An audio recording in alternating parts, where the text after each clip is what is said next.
Fraud is the creation of trust, and then it's betrayal. And that means there's no acid more effective at destroying trust than fraud.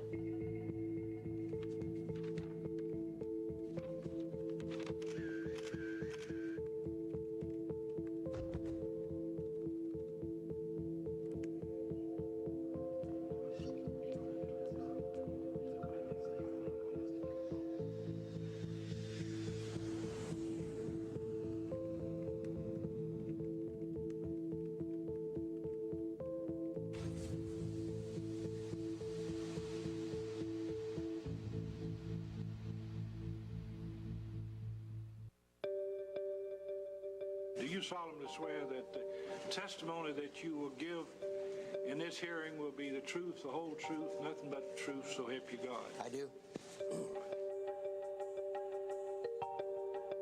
Many of our fellow citizens apparently believe that your services were bought by Charles Keating, that you were bribed, that you sold your office, that you traded your honor and your good names for contributions and other benefits.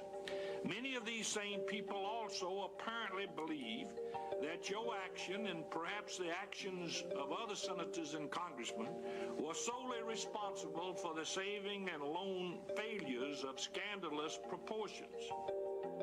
Lincoln's savings was the worst, what we call in criminology, control fraud in the nation.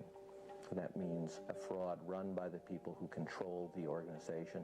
In this case, Charles Keating was looting the savings and loan.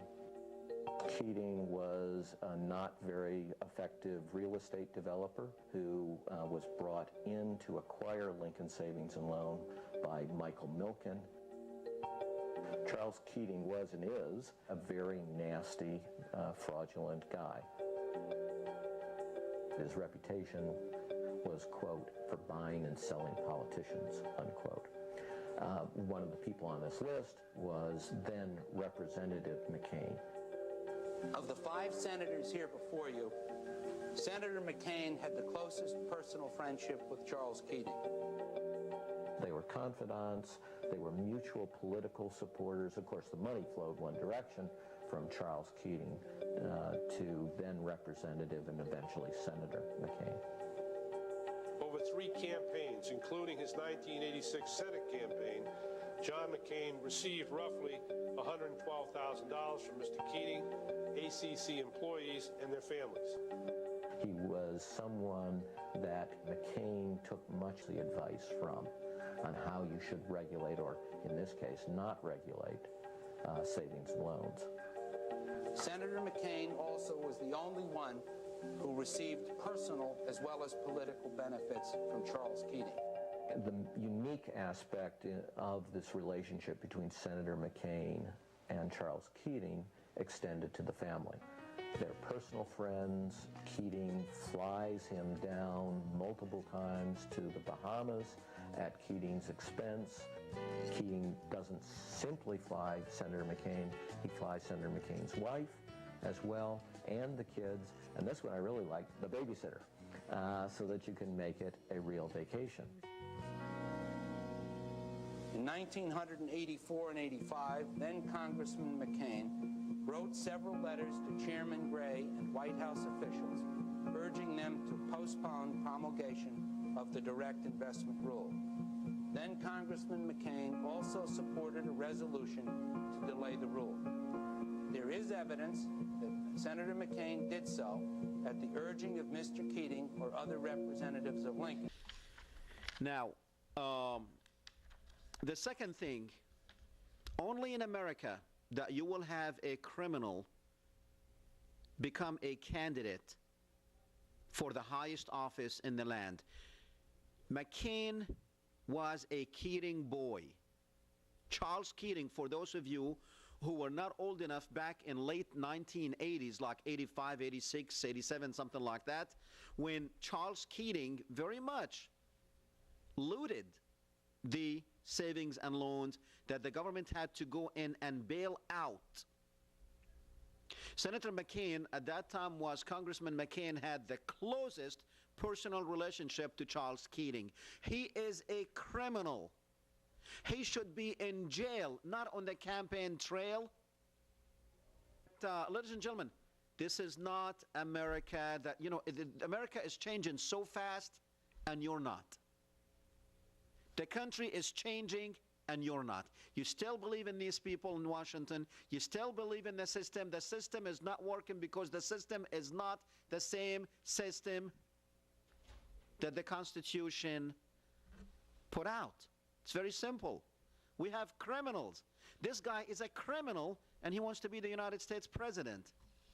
Let's go to the phones with Freedom on one, and we also, before we go to Freedom, we welcome your phone calls. So we're going to put the phone number on the screen, and we welcome your phone calls, comments, questions, whatever you want. Freedom?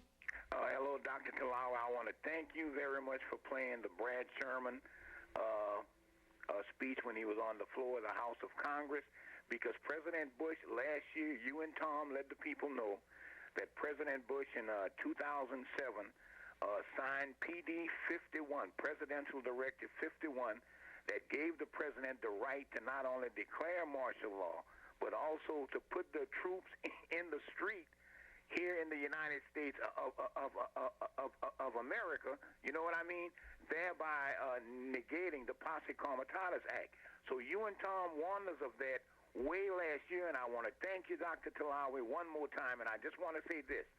President Bush, also in that $700 billion rescue, they've given Bush a blank check where he himself have the right to write checks without the overlook of Congress, the overview of Congress, of $100 billion. So President Bush could do whatever he wants with $100 billion, just like Paulson and his boys are going to do with the other $700 billion. So I want to thank you for your show, and thank you for turning us on last year to PD 51, Presidential Directive 51, and thank you very much, okay? Thank you, Bernard. Okay, appreciate bye-bye. it. Thank you. All right, ladies and gentlemen. I don't know what to tell you. The United States is no longer the United States that it used to be, and I'm telling you, the president can have the National Guard go inside the halls of Congress and actually force these people to sign. This fight, this war on terrorism, they can apply terrorism to anybody. Anyone that's not going to go their way, they're going to threaten him. And they have the right under the laws. This is the thing. Under the laws of the United States right now, they can arrest anyone under the Fighting Terrorists or Terrorism Act. And you will not be heard of ever again. They don't have to offer you any due process of the law, period, because that's what it says. Anyhow, in the actually in the next half hour, we are going to have some fun with Palin, with Sarah Palin. Ladies and gentlemen, I'm telling you, the Republicans now, they're saying, what in the world did we get ourselves into? I really think that these people, they need to go. Sarah needs to go.